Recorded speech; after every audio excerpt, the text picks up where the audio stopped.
Buenas tardes, queridos amigos de Kilómetros de Vida. Qué linda casa en la que nos vinimos, señor Luján. Qué lindo que quede el logo de fondo.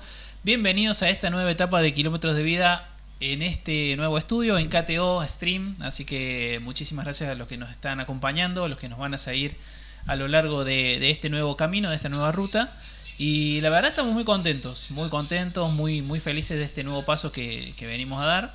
No estoy solo, como siempre acá a mi derecha la gran persona que conocí en mi vida, un hermano que me dio la vida. ¿Cómo estás, señor Ezequiel Luján? Buen día. ¿Cómo andamos, Buenas Feliciano? tardes, Buenas tardes. Qué lindo se ve ese logo atrás. No se debe hacer eso, ya nos dijeron, pero déjenmelo ver bien porque no lo puedo creer. Le dije yo que era linda la pantalla, ¿no? Le conté, ¿no? Pero no sabía que era tan linda. No sabía que era tan linda. Bueno, estamos en una hermosa casa. Hemos dejado lo que ha sido atrás Mariano Moreno, Fundación Portales, Puentes, a donde estamos eternamente agradecidos. Y hoy estamos en KTO, en la casa del cuarteto. La casa del cuarteto. En la casa del cuarteto, y vamos a estar con alguien muy importante del cuarteto.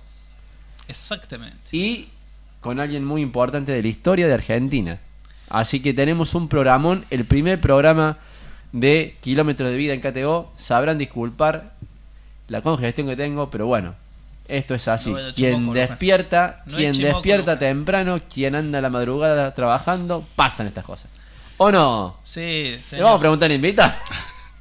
Dicen que sí, pero a mí nunca me agarra nada, así que no sé lo que, gracias a Dios, no sé lo que es enfermarme, ¿no? ¿Sabes? No. ¿Y trabajar? Y tampoco trabajar. Ninguna de las dos cosas, por eso te digo que nunca me enfermo. Nunca me pasó nada. Con usted, el Tano Romer, le damos un aplauso. ¿Qué tal? ¿Cómo les va? Muchas gracias. Gracias. Y dijimos, si está el Tano, tiene que estar el Tony. Y vamos con el Tony entonces. Vamos con el Tony entonces. ¿Cómo está Tony?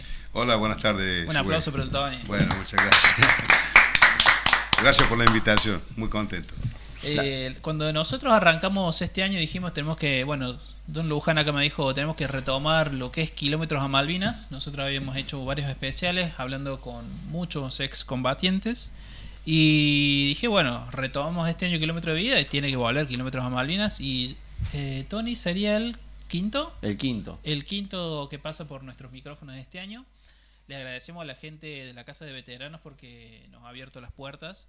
Está pendiente el asado, tenemos que ir a comer el asado. Sí, lo prometió Esperanza, así que vamos, Emparanza, sí. Si lo prometió, ¿lo va a cumplir o no? No, yo diría que sí. Sí. Sí.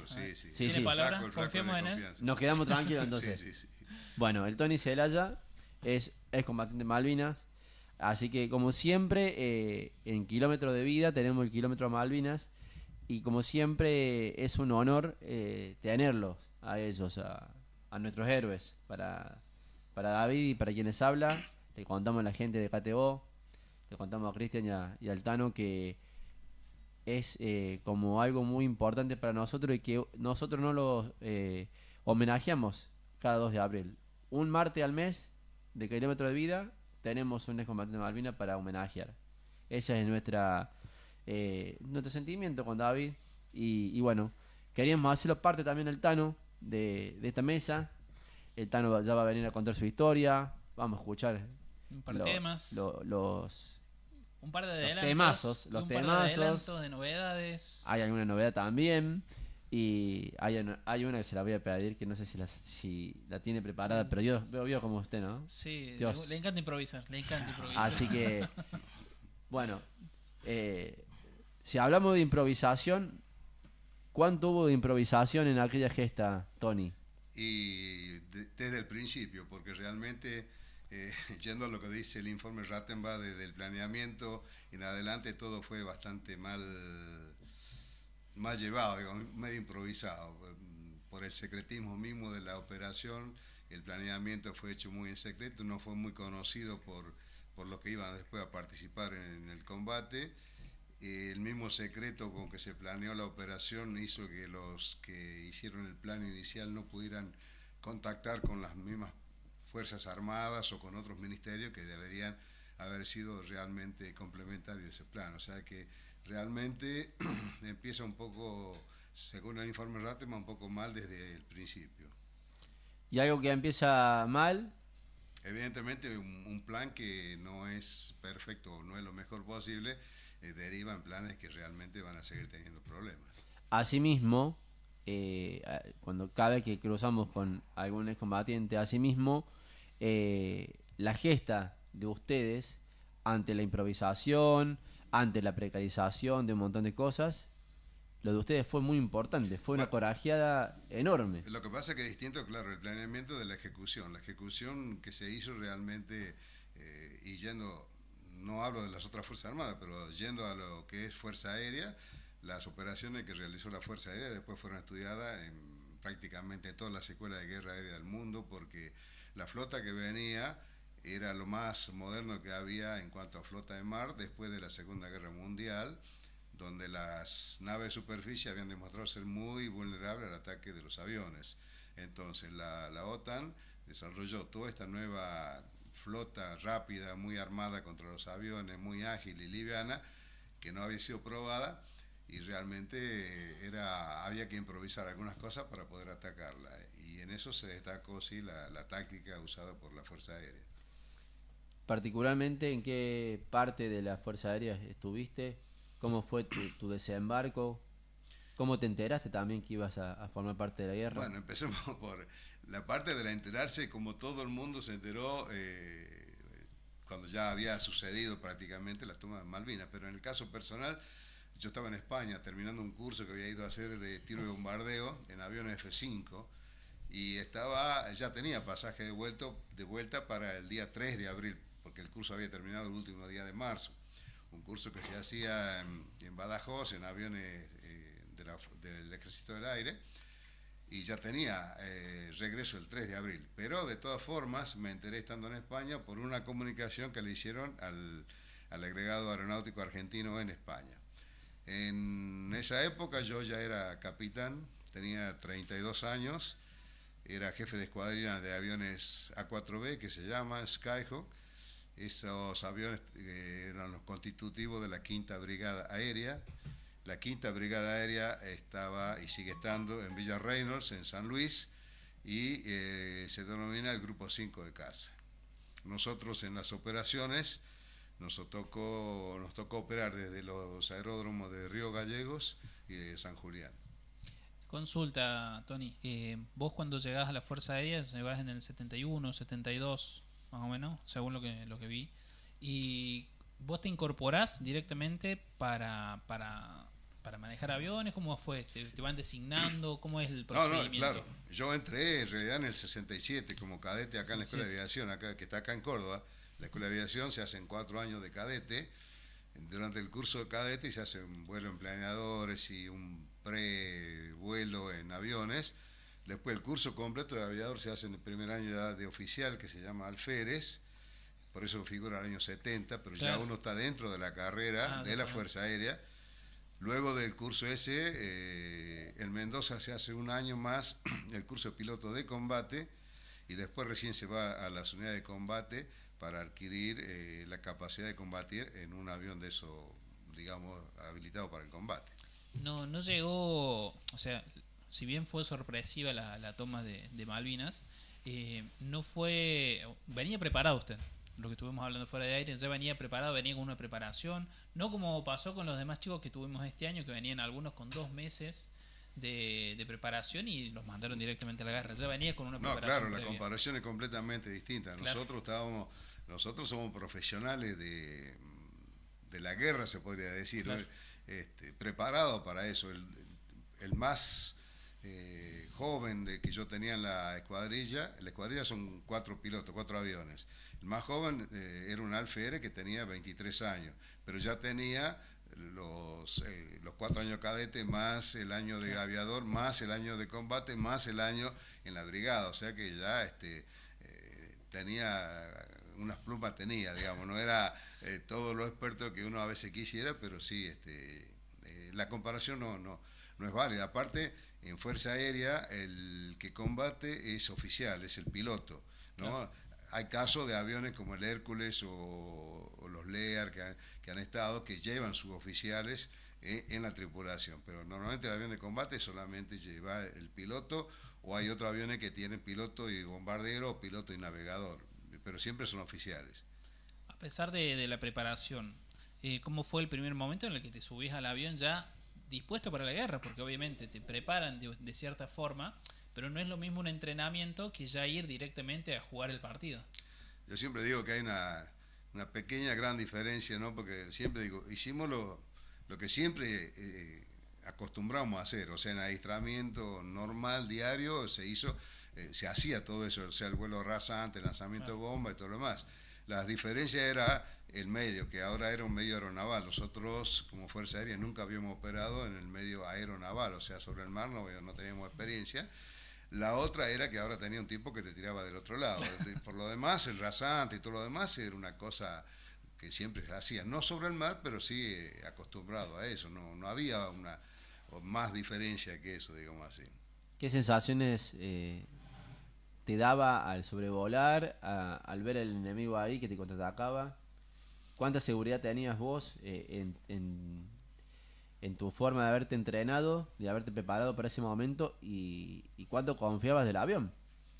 Y nosotros confiamos mucho en el avión, pero ten en cuenta que inclusive la 4 que yo volaba era el más viejito que había en combate por parte de la Fuerza Aérea. Entonces, y nos veíamos obligados a lanzar la bomba contra el barco y llegar hasta el lado del barco para poder lanzar la bomba. El avión nuestro no tenía capacidad de ataque a distancia como el superestandar o ni mucho menos. Entonces, pero la confianza en el avión era buenísima. El caso específico mío, yo ya tenía 8 años arriba del avión ese, entonces realmente me sentía muy cómodo. En cuanto a lo que uno siente, cuando uno cierra la cabina se acaba el resto, hay que volar y hay que controlar, son demasiadas las cosas que hay que hacer como para estar pensando en otra cosa. Yo cuando voy a la escuela a los chicos les digo eso de la fotito de la novia, qué sé yo, eso es para Top Gun. Acá cuando esto es cierto, se acabó la fotito, se acabó y hay que darle, y bueno, hay que darle, y se acaba el pensamiento externo. Tal vez a la vuelta, ya cuando pasó la presión del ataque, o que vos ves que no te persigue nada, y bueno, hay pero no obstante todavía hay que llegar de vuelta. Digamos, en ese tiempo, ¿cuántos días sobrevoló? ¿Cuántos días atacó? ¿Cuántos días tenía que esperar para recargar? Nosotros, el grupo que yo te hablo, el grupo 5 de casa, éramos 2 escuadrones. Cada escuadrón tiene 4 escuadrillas. En cada escuadrilla 4 aviones. Como éramos 2 escuadrones, hacía turno un día uno y el otro día el otro. Y ese día estaba en descanso el que había hecho turno el día anterior. No obstante, si eran requeridas más salidas, podía pedir que saliera ese escuadrón que estaba en descanso. Así que nosotros teníamos más o menos día por medio el día de operación.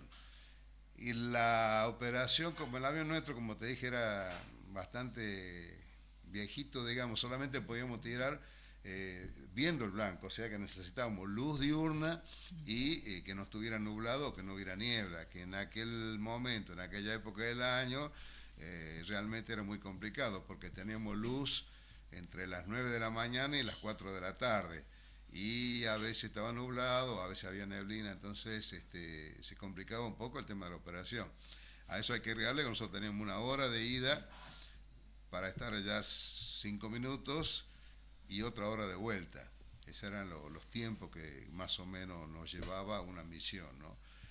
A veces se alargaba un poquito esa hora de ida porque el avión nuestro sí tenía una capacidad de reabastecimiento en vuelo, que se llama, que es poder recibir combustible de un avión más grande, un Hércules, que tiene un tanque adentro y nos pasaba combustible a nosotros. Entonces eso nos daba mayor autonomía para poder volar. Me quedó haciendo ruido, vos me dijiste que tenías pasaje para el 3 de abril. ¿Y te mandaron a llamar antes? ¿Cómo fue? No, porque yo ya tenía el pasaje el 3 de abril. El 3 de abril. De todas formas, cuando yo me presento el 3 de abril, si no recuerdo, era un sábado o algo así, y el día lunes me presenté en el edificio Cóndor, que es el edificio donde está el comando de la Fuerza Aérea, y digo, vengo de hacer el curso. Por supuesto, el Cóndor era un revuelo, todo el mundo corría de un lado para el otro. Lo que me dijeron, váyase a Reynolds, a habilitarse de nuevo en los aviones y ya veremos. Habilitarse porque cuando uno pasa más de 45 días sin volar el avión, queda deshabilitado. Tiene que venir un instructor de nuevo y habilitarte para volar. Entonces yo había pasado 3 meses en España haciendo el curso, necesariamente tenía que habilitarme de nuevo en los aviones en Villarreino. O sea que apenas me presenté en el Cóndor, me mandaron directamente a la brigada. O sea, vos empezaste a volar el día 5. Empezamos a volar, sí, debe haber sido el 6 o el 7, 6, el 7. reino para habilitarme. Pero digamos, el primer escuadrón desplegó a Río Gallego alrededor del 15 de abril. Y el segundo escuadrón, que era en el que yo estaba, desplegamos a Gallego el día 1 de mayo recién, cuando fue el ataque inglés a Puerto Argentino. Claro. Y ahí, o sea, ¿y hasta qué día duró? ¿Cómo fue? Y ahí el 1 de mayo fue una confusión, porque yo creo que ni los argentinos esperábamos el ataque tan fuerte de los ingleses que venían con todo, porque en Georgia no había habido enfrentamiento directamente, sino que, bueno, la plaza de Georgia se rindió sin nada, pero de todas formas, el 1 de mayo llegan los ingleses y atacan con todo. Y creo que la sorpresa de los ingleses también fue grande, porque ellos no esperaban la reacción de los argentinos en la forma que se hizo. Tanto es así que ellos se retiran el día 1 de mayo y sacando el ataque al Belgrano o al conveyor que se hacen fuera de la zona de las islas. Ellos no vuelven hasta el día 12 de mayo a bombardear Puerto Argentino, que es cuando nos toca a nosotros por primera vez salir, el 12 de mayo, la primera vez que salimos nosotros, integrantes del Grupo 5 de Casa, a atacar esos 2 barcos que estaban cañoneando Puerto Argentino. Siempre hablamos con Raúl, lo hablábamos, y con cada excombatiente que podemos conversar, llegamos a la conclusión de que no se perdió. No es la forma de decirlo, pero a ver, estuvo muy a la altura cada soldado, cada héroe estuvo a la altura, y no fueron más las bajas que no se dicen de Inglaterra que las que se dicen. ¿Puede ser así? Mira, no hace falta que uno lo diga, lo dicen ellos mismos, ¿no? Lo dice el almirante Woodward, que fue el número 1 de ellos. Él escribió un libro que se llamó La Guerra de los 100 días, y él pone como fecha el día 13 de junio, le quedaban 3 barcos de guerra en servicio. 3, de los 32 que él había traído, le quedaban 3 en servicio.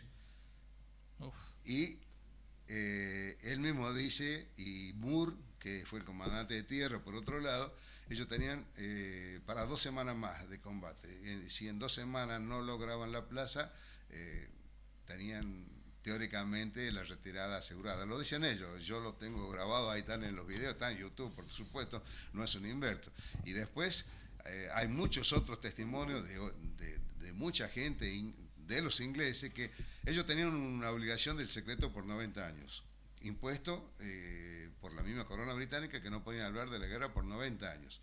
Sin embargo, como están viendo que se están muriendo, igual que los veteranos nuestros, han empezado a escribir y a dejar sus historias y todo lo demás, y hay numerosos libros que ya dicen realmente lo más que los pasaron. En cuanto a tu pregunta, ellos oficialmente dicen que son 255 los muertos y 777 los heridos.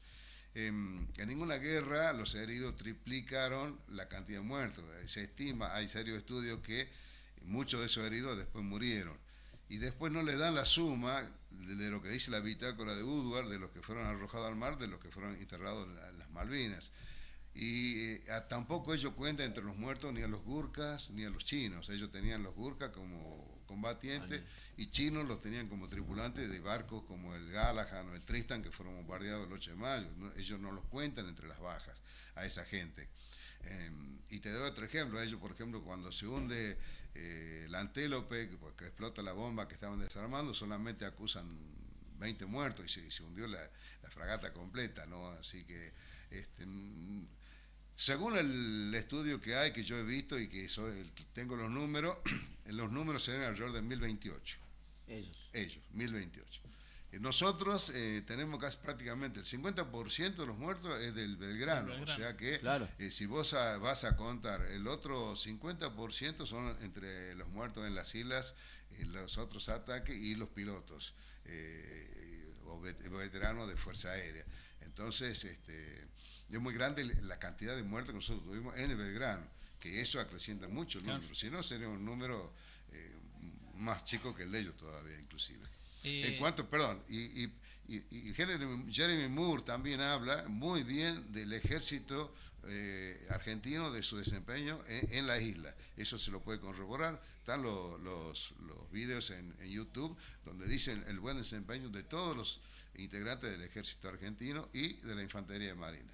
¿Qué te tocó desplegarte en el avión y a qué barco pudiste atacar?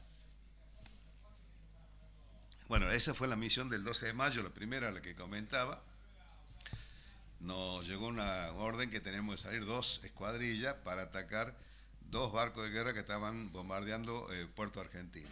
Salió la escuadrilla del capitán Busto delante de la mía y después era la mía. Hicimos reabastecimiento en vuelo, o sea, recibimos combustible del Hércules y iniciamos el rasante. ¿A qué viene el rasante? El muy ponderado rasante es que nosotros habíamos hablado con los radaristas, porque los barcos de estos estaban muy armados, muy artillados para evitar el ataque de los aviones. Entonces, los radaristas que nos dijeron, si no lo ven, no le pueden tirar. Para que no nos vieran, el radar no nos tenía que enganchar. El radar tiene una onda que va como una gota de agua y da la posibilidad de meterse uno por debajo de la señal del radar, porque nos enseñaron cómo era la forma. Y el alcance máximo del radar son 200 millas. Entonces, pero nosotros lo que no sabíamos era dónde estaban los radares, porque cada barco tenía un radar. Claro. Entonces nosotros, por las dudas, 200 millas antes de llegar a las islas ya estábamos rasantes. Claro. Bueno, hicimos el rasante y nos tocó atacar con una suerte muy dispar, porque la escuadrilla de Busto que llegó primero tuvo 3 bajas, de los 4, 3, 2 fueron bajados por misiles de los ingleses, y el jefe de escuadrilla haciendo la maniobra, él mismo choca contra el agua, y ahí fallece, te da la pauta de la altura que se estaba volando. El ala del A4 tiene 5 metros, así que imagínate lo que debe haber sido. Y nosotros llegamos en segunda instancia a 5 minutos y tuvimos bastante suerte, si se puede decir, porque la batería misilística de la Brilliant no funcionó y la del otro tampoco, o sea que a nosotros nos tiraron solamente con cañones. Cuando nosotros llegamos, hicimos un ataque por una confusión, que después si querés te la aclaro. 3 aviones atacamos a uno y uno solo atacó al otro, y ese que atacó al otro le pegó la bomba en el medio, al Glasgow. La bomba lo traspasa al Glasgow y explota después de traspasarlo. De todas formas, con el agujero que le hizo la bomba, claro, porque era una bomba de 1000 libras, el barco no sirvió más para la guerra, quedó fuera de servicio para toda la guerra. Salimos los 4 y volvimos, y volviendo al número 3 mío lo baja la propia artillería argentina en Darwin. O sea que ese día el bautismo, digamos, del grupo nuestro fue muy, muy duro, porque salimos 8, volvimos 4, el 50% los perdimos. Pero bueno, nos quedó el tema satisfactorio de por lo menos el destructor quedó fuera de servicio para toda la guerra. Tony, consulta, ¿algún momento donde vos sentiste que estaban cerca las balas, cerca los cañones? ¿Algún momento donde vos sentiste, no sé si miedo, no sé si se siente miedo con la adrenalina que llevas dentro del avión? En ese momento ya no sentí miedo, ya está en el corredor de tiro, se puede decir, ya está ahí. Imagínate que sí se sentían, como nos tiraban cañones, se sentían las granadas cuando explotaban. Siempre a los chicos, cuando en la escuela le hago la comparación, yo sentía como eso, los galeotes de los barcos que iban golpeando el tambor, tum, tum, tum, así, eso se sentían y se veían las explosiones. El numeral mío, el número 2, que venía a mi derecha, vino con una esquila bastante grande en el ala, pero pero en ese momento, vos imaginate, está volando a 10 metros, a 500 nudos, controlando todo, viendo, no te da tiempo para decir tengo miedo. Ya ahí no, ahí está jugado, ahí tenés que hacer, y no tenés tiempo para pensar más que en lo que hay que hacerlo. Es una máquina que tenés que hacerlo.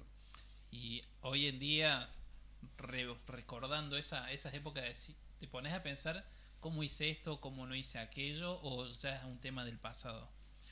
No, mirá, yo siempre digo, mirá, el militar profesional es el que menos quiere la guerra, porque sabe lo que puede pasar, es como, digamos, como el bombero que no quiere el fuego, evidentemente, pero hay que estar preparado para, en ese momento, si tiene que actuar, y actuar con todo, y bueno, actuar con todo, y si perdés la vida, ya dijiste, aquel 20 de junio, ya ante la bandera, ya lo dijimos, o sea que era no era momento de pensarlo, ahí lo hubiera pensado antes, pero bueno, no, y ahora uno piensa y te queda el sabor ese agridulce de decir, bueno, sí, perdimos la guerra, pero viendo lo que dicen los ingleses y viendo lo que uno hizo y viendo cómo después los profesionales del mundo vieron la actuación de la Fuerza Aérea, bueno, te queda la parte de decir, bueno, al menos tratamos de hacer las cosas bien y salieron bastante bien desde el punto de vista ese, ¿no? Por supuesto. Raúl nos contaba que no le No pudo... se la llevaron de arriba, como quien dice. No. Raúl nos contaba de que decidió, él tenía su hermano también, que formó parte, no formó parte de la guerra, pero estaba Listo. acuartelado también, y decidió que no le contara nada a su madre. Su madre se enteró cuando volvió de la guerra, cuando volvió con la ropa de guerra, digamos, ya es combatiente. Bueno, nosotros tenemos un caso más emblemático. Nosotros tenemos, bueno, yo soy tucumano y teníamos un tucumano, Cervera, de apellido también piloto, Sí. y el hermano radarista. Y estaba destinado en Río Gallego. O sea que el hermano estaba con el radar y él veía cuando los aviones salían y cuando los aviones veían. Y el hermano era uno de los que salía y volvía. Y él era el que sabía si volvían 2, 3, 4, lo que volvían. Realmente era momento para él muy, muy dramático, Muy si dramático. se quiere, ¿no? Pero sí se dio esa Muy paradoja. fuerte. ¿Y tu familia? No, mi ¿Se familia... enteró, no se enteró? ¿Cómo lo fuiste llevando? No, mi familia íntima, mi señora, y en aquel momento yo tenía ya 2 chicos, quedaron en Villarreino, como toda la familia de nosotros. Y bueno, a veces teníamos oportunidad de hacer una comunicación. Ten en cuenta que en aquella época no había WhatsApp, no había Wikipedia, no había nada.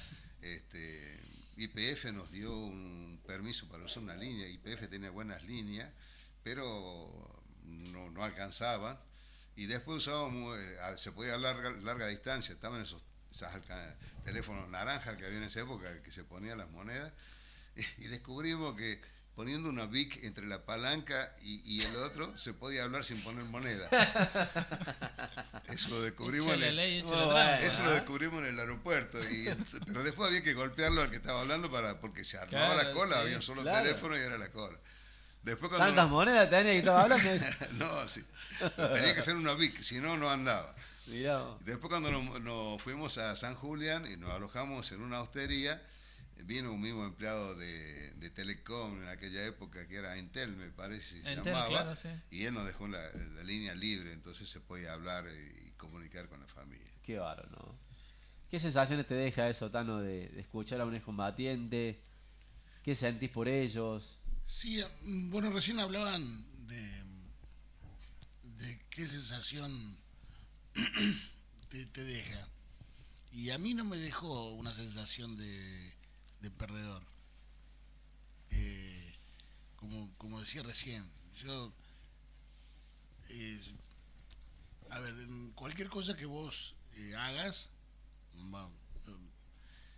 salvando la distancia entre el deporte, lo que sea, con la guerra, ¿no?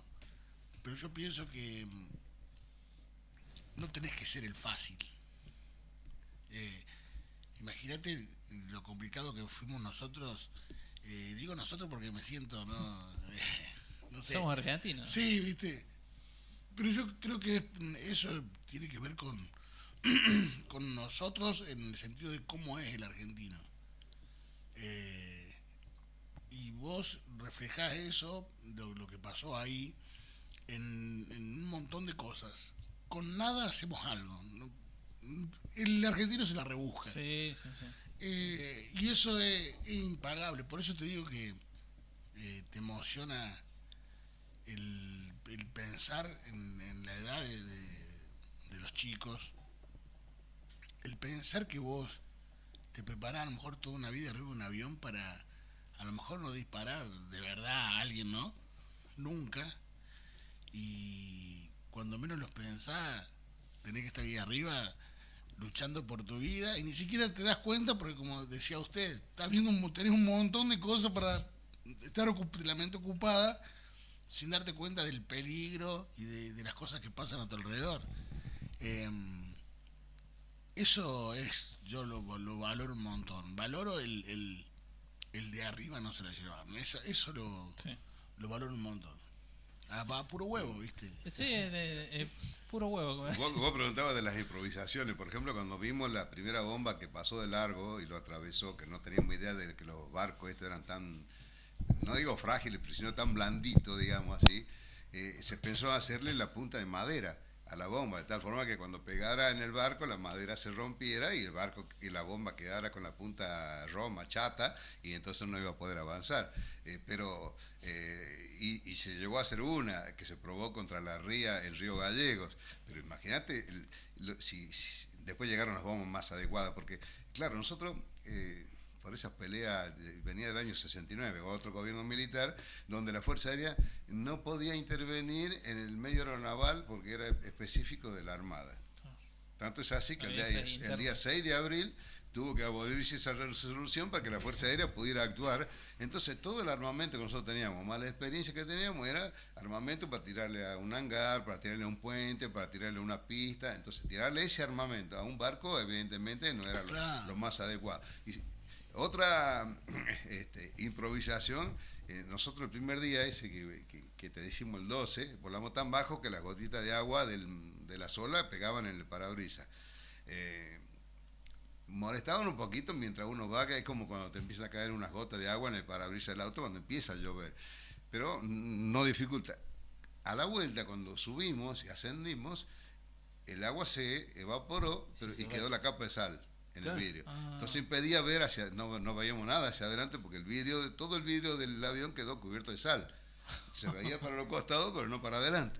Entonces, justamente estaba Cervera en la torre, y él nos decía un poquito más a la izquierda, más a la derecha, nos fue llevando. O sea, a los costados se veía perfecto, no, así que no, pero no se veía al frente, la pista no se veía. Entonces él te venía diciendo más a la derecha, más a la izquierda, y ningún problema, ¿no? Encima. Y ¿qué pasó? Entonces ahí le dieron la orden a un bioquímico que había, encuentre la solución. Bien militar, encuentre la solución. Bueno, el hombre empezó a buscar alguna sustancia que se le pusiera al vidrio para que evitar el tema de la sal. Y con mucha astucia fue probando distintas soluciones. Y ahí viene, él con un soplete le echaba agua salada al vidrio para simular la velocidad. Y fíjate vos, para no tener que estar probando con aviones, con el soplete le echaba el agua.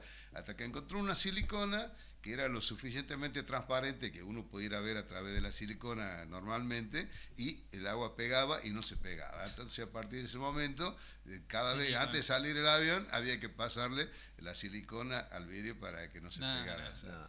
Hicieron magia. En la isla, por ejemplo, pusieron una cohetera de avión arriba de no era un tractor, era un Sampitruck, que le dicen, un vehículo de eso de técnico, y le pusieron la cohetera arriba y con una pila la tenían para accionar. Era una cohetera para tirar cohetes que normalmente no era terrestre, era aérea, pero se han hecho muchas cosas así. Escuchás vos escuchás las historias de cada uno de los excombatientes y escuchás todo este tipo de improvisaciones, decís, es argentinidad al palo. No es para corregir, pero sería más apropiado decir veteranos. Los veteranos, vamos a decirlo, los veteranos. Teóricamente es combatiente que ya no corre más, digamos, pero veteranos... Los veteranos, la parte de ahora los veteranos. Pero escuchás estas historias y decís el ingenio que tiene el argentino, y más en esas situaciones que son de vida o muerte, y en las que esta decisión de la sal, no poder ver para adelante, el que uno diga, che, solucionenlo, y nosotros, bueno, lo atamos con alambre y vamos para adelante, y así terminaron la guerra.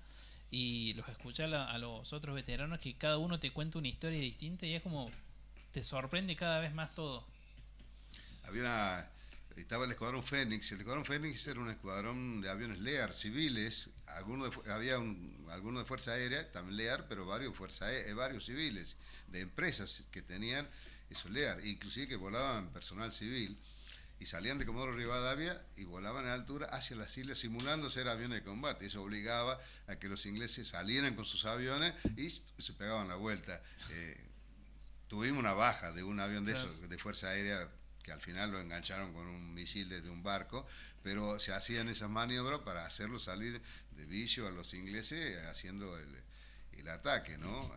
De argentino que somos. Claro. Y tenemos una baja de un Hércules también haciendo una misión, que el Hércules iba rasante, levantaba y con el radar que tenía miraba dónde estaba la flota inglesa y volvía a bajar y avisaba. Levantaba un poco, miraba y bajaba. Pero bueno, se hizo varias veces y se dieron cuenta los ingleses y mandaron, y hay un Hércules que lo perdimos haciendo ese tipo de misión también, que no eran aviones para ese tipo. Y la otra, la última que te cuento, un Hércules, que son aviones estos que están llevando ahora la ayuda a Venezuela y todo lo demás, a uno le pusieron una mira de Pucará y una bombera con bombas, y es el Hércules que atacó al Hércules, que el Hércules era un barco de combustible que llevaba para los ingleses, pero esa noticia trascendió hace 5 o 6 años, recién se blanqueó porque teóricamente era un barco civil. Entonces cuando prescribió el tema, realmente ahí se pudo blanquear la operación. El barco ese se vino con una bomba adentro hasta la costa de Brasil y al final no llegó, fue hundido frente a Brasil porque no podía ser salvado. Y los pilotos y los tripulantes, pilotos, copilotos, mecánicos del Hércules fueron condecorados recién hace 5 años, cuando el resto de los veteranos fuimos condecorados hace más tiempo. Esto recién se blanqueó hace unos 5 años. Un Hércules bombardeó al Hércules. Al Hércules, mire usted. Tony, ¿cómo fue esa vuelta? Y la vuelta fue triste porque vimos que perdimos, ¿no? Y porque perdimos nosotros, de los 32 pilotos que fuimos, perdimos 9. De los 9, 7 eran del escuadrón que yo estaba, o sea que fueron un golpe bastante. Aparte, la gente de Reino tuvo siempre una particularidad muy, muy unido, porque todo el mundo volaba el mismo avión. Las casas familiares están al lado de la brigada, o sea que uno iba y venía en bicicleta al trabajo y la familia estaba ahí, el jardín de los chicos estaba ahí, la pileta, el quincho, todo, el sábado y domingo era reunión en la brigada, una vida muy familiar. íntima, muy familiar y muy, muy íntima en todo, ¿no? Realmente se sintieron mucho las pérdidas. Pero realmente tuvimos mucho apoyo de la familia y mucho apoyo de Villa Mercedes, que era la ciudad que estaba muy próxima a la brigada, 8 kilómetros de la brigada. Realmente, claro, Villa Mercedes estaba muy unida a la brigada porque todo movimiento era hacia Villa Mercedes, ¿no? Y realmente cuando volvimos, toda la población de Villa Mercedes, Molde y otros alrededores estuvieron para recibirnos. La verdad que es para quedarse 3 días escuchándolos. Tenemos que ir a comer el asado. Obvio. Y escuchar Y miles de ahí vamos a historias de hacer el vivo que le prometimos a Raúl. Sí. Vamos a llevar todo el armamento nuestro. el armamento para escuchar escucharlos todos los testimonios de ustedes. Tony, la última. ¿Qué le dejó la guerra? Bueno, por lo menos me dejó la satisfacción de decir, bueno, teóricamente me preparé toda la vida, el pueblo argentino pagó para que me preparara para eso, y si bien uno no la quiere, tuvimos la experiencia de poder hacer algo por lo que estábamos preparados para todo, y creo que tratamos de hacerla bastante bien, por lo menos lo que se dice, ¿no? O sea, esa satisfacción de decir, bueno, me preparé y tuve oportunidad de actuar, y creo que lo hicimos bastante bien. Esa es la satisfacción. Y después la otra es que, bueno, desde chico quise volar, hice toda mi vida, quise volar y la pude cumplir. Realmente seguí volando prácticamente hasta que me retiré de la Fuerza Aérea. Así que también gracias a Dios y a la vida que me ha permitido hacer algo que me gustó toda la vida. Tony, muchas gracias por haber venido. No, al contrario, gracias a ustedes. Si usted se quiere quedar, está no, sentado acá. No me voy a quedar si lo tengo que escuchar a Caltano, ¿no? No, vale. No me voy a ir, a no ser que me corran. No, para nada. No, y gracias por malvinizar. Realmente es una tarea que anteayer hablaba con una docente de San Basilio que realmente también me llamó, y siempre agradezco a docentes o gente que está en los medios que trata de malvinizar, y yo estoy bastante... Voy y estoy en Facebook porque cada vez hay más gente, y sobre todo gente joven, que quiere saber qué pasó, cómo fue, y merecen respuesta. Así que gracias por estar y por hacer lo que hace. Tenemos un sueño con David. Sí. Ir a Malvinas. No sé si ¿quién llegaremos, dice? pero bueno. Por lo menos. ¿Es complicado? No sé, en bici. No, ¿cuánto te dicen que no es demostras? complicado. Lo que pasa es que a mí, por ejemplo, yo soy contrario a ir mientras me pidan pasaporte para entrar. Sí, sí. Si yo, digamos, si he luchado por un territorio que considero que es propio, no lo veo lógico tener que ir con pasaporte. Por eso es... Pero ir no, entiendo que no es difícil. Hay muchísima gente que ya ha ido. Sí, familiares he visto yo en la Sí, televisión. sí. Gente que. Ahí que lo va a comprendo visitar. más, el familiar que quiere ir para ir al cementerio, entonces Claro, es comprensible, ¿no? Y aquel que quiere ir a hacer turismo también lo comprendo, pero lo mío es una posición mía, nada Claro. más. O sea, No me pides visa si soy argentino y esto es argentino. claro. Claro. Pero hay argentinos que con tal de visitar la isla, Sí, sí. no, y es comprensible, ¿no? Aceptan las reglas. No, sí, por supuesto, y hay veteranos que han ido y volverían a ir, sí, lo entiendo perfectamente. Gracias, Tony. La verdad que sorprendido y me encantó. Siempre toda- emocionado, ¿no? Sí. Siempre emocionado siempre con- emocionado por todo esto. Con cada historia. ¿Te se, parece? se queda Tony. Vamos a hacer una pequeña pausita. Le decimos a Joel. Vamos a una pequeña pausita. Lo saludamos, Joel. Lo saludamos, Joel. Le damos las Bienvenido. muchas gracias y la bienvenida acá a Sí. Kilómetros de Vida. Locutor de la radio sábado y domingo acá. Así que después vamos a hablar con él. Para que nos haga un lugar. ¿Qué dice? esperanza tiene con el tema del pedido de la ONU a Inglaterra que negocia con Argentina? ¿Tiene alguna esperanza usted? Bueno, la ONU nunca se ha caracterizado porque sus resoluciones se lleven a cabo, ¿no? Pero bueno, ya de por sí es un apoyo necesario. Sí es un apoyo necesario. Es una buena cuestión que realmente la mayoría la haya aprobado. Pero no sé si se va a llevar a cabo. Vos ten en cuenta que el enclave de Malvinas es, geopolíticamente hablando, es muy, muy importante, más ahora que faltan pocos años para que venza el Tratado Antártico y que nadie sabe qué va a pasar con los territorios antárticos realmente. Y además controlando Malvinas, controlando las Georgias, controlar todo el tránsito marítimo Claro, del por el canal Atlántico Sur. Entonces es muy importante geopolíticamente como para que realmente Inglaterra Inglaterra la suelta tan fácilmente. Y la ONU no tiene tanta fuerza. Aparte, Inglaterra de por sí es uno de los 5 integrantes que tienen poder de veto, o sea que realmente una resolución que puede ser vetada por uno de los 5, de los cuales uno es Inglaterra, bastante Pero relativo. ni siquiera la van a vetar, no le van a dar bola. Sí. Son tan poderosos que Por eso no le van a dar bola. No, eso no va a pasar nunca. No, y aparte tienen el apoyo claro, nosotros tenemos el apoyo de los países que están en contra de la colonización, o sea, estamos por la descolonización, que son todos países como los nuestros. Y ellos están apoyados por los 4 o 5 que de siempre. Aparte vivimos épocas donde el más poderoso es el que gana. Sí, sí. Sí. Es la ley, bueno, esa es la ley siempre, la ley del más fuerte es la que se impone, así Así que es. no hay otra.